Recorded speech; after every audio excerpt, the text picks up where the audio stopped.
I want to spend some time in this interview talking about your time at Furman, talking about your time at Northwestern, and then in a little bit more detail about what you're bringing back to Furman University. But let's start back at your time at Furman and with Comm Studies.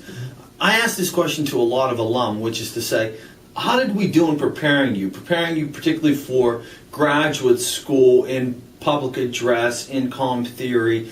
What did we do well? What areas did we miss? What was the most kind of shocking in terms of your experience as you went to Northwestern? And then where did you feel most comfortable? Mm-hmm. I felt extremely well prepared in the rhetorical tradition. I knew more than any of my other, I would say, more than my colleagues, insofar as rhetorical theory was concerned, stretching all the way back to the classics. I also had a great background in public address and those sorts of courses, both contemporary speech making, oratory, public address, and also public sphere theory. So being able to sort of characterize how American discourse has been good or bad, and giving you sort of a lens for doing that. Also, the ability to read closely one text over the course of a term, very, very closely, very analytically, thinking deeply about that text. Yeah, there were areas where I was a little fuzzier in comparison to some of my colleagues from other universities. I think Furman has less concentration on critical theory, meaning cultural studies, than a lot of universities have today. And also the being able to talk a little bit about organizational, interpersonal, and all these different areas that now make up communication studies. I was sometimes at a disadvantage, but really for my program, which was Rhetoric and Public Culture, I felt really well suited towards that, and really ahead of most of my colleagues coming into that program. And they were coming from great schools. They were coming from the largest programs in the country, so I really did feel.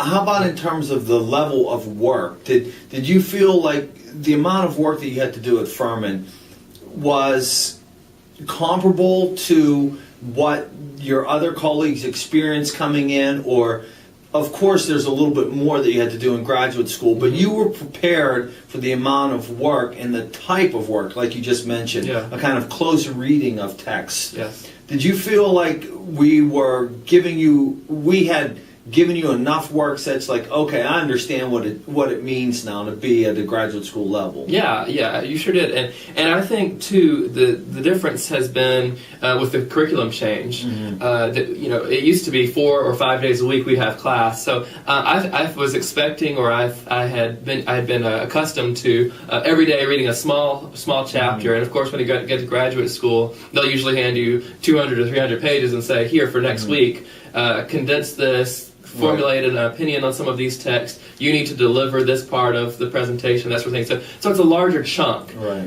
But insofar as the skills, the assets for, like you said, close analysis of a text, whether it be a speech or reading a philosophical work or whatever it was, I felt extremely well prepared in those areas. I just had to reset my timer insofar as how I would gauge how much work to do in a day and those sorts of. But tell us about some of the other classes you'll be teaching. Public address, what else? Yeah, so I'll be teaching public address. I've been teaching advocacy, and that class has been interesting. What we try to do in there is to take social movement theory and rhetorical approaches and blend that with what most people would consider modern-day advocacy, which is kind of a public relations, how do you launch a grassroots movement, these sorts of things. So that class does a lot of really interesting work, trying to mix, for example, something like a video documentary project with something like how do you memorialize in culture today. So we talk about things like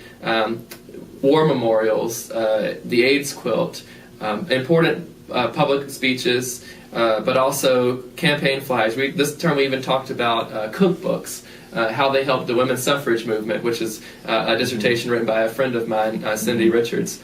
And we looked at how cookbooks can function as advocacy within this social movement, how some of those small, because we tend to get, of course, in public address classes to talk about big oratory by important figures, and look at some of these small movements, what my students could be doing. I teach. And before you go any further, Yeah. what kind of projects are you having them do in the advocacy class that show them how to implement these ideas? Yeah, so they write op-ed pieces for local papers. I've had a few published already at the Greenville News and some of these local papers.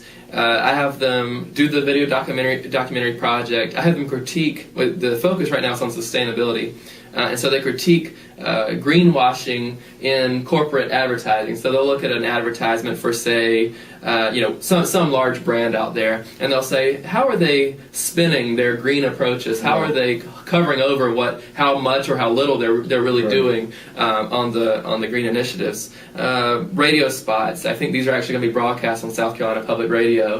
That they're developing radio spots about sustainability again. And I told them, let's consider sustainability broadly. Let's not think of it just as the environment. So I have some of my students talking about how to make discourse about the environment sustainable. How do we keep talking about sustainability for 20 or 30 years? Because it seems to be a trend right now, but is that really going to be able to be kept? I have another student looking at retirement and the elderly. How do we treat them sustainably? How do we treat them in a way that doesn't leave them behind? Okay, so we have all kinds of health and exercise, of course, is sustainability.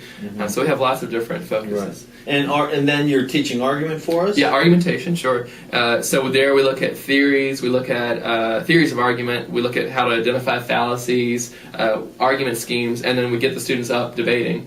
And this year also we've had them writing extended essays that they've taken to national conferences. So they're already well on the way of getting that work out there and thinking at least about graduate school or what they might do after Furman. And then how about the upper level courses? Well, so next year I'll be teaching, the advocacy is an upper level course. Next year I'll be teaching communication ethics and those sorts of classes. So I'm really looking forward to those. And eventually I'll probably teach some that relate directly to my research on the bank debates, U.S. history, and these sorts of... well, tell us a little bit about comm ethics. So communication ethics I'll be teaching next spring. It's going to be a course designed around, again, how do you promote good speech, good debate in democracy today? And so what we'll think about and what we'll talk about are what are the normative, or what are the goals that the should be of public discourse today, and then descriptively what happens today, and trying to square those things. How idealistic can we be about how to improve speech? What are the real ways? And I tell my students, a lot of these ideas are great, but a lot of them are really hard to institute in practice. One of the things that I try to do on the ground here at Furman is to get students to see the opposing viewpoint from the one they hold is legitimate. That's sort of my starting point. And so I usually have them, in the argumentation class, for example, write a paper from the side opposed to them, and write it not just as a superficial sort of gloss on, well, they say things like this and they say things like this, but to really deeply try to voice those with the best evidence behind them, try to make the best case for the other side. And usually my students moderate, and they find, hey, there actually are legitimate opinions on that side, especially if your worldview is like this. And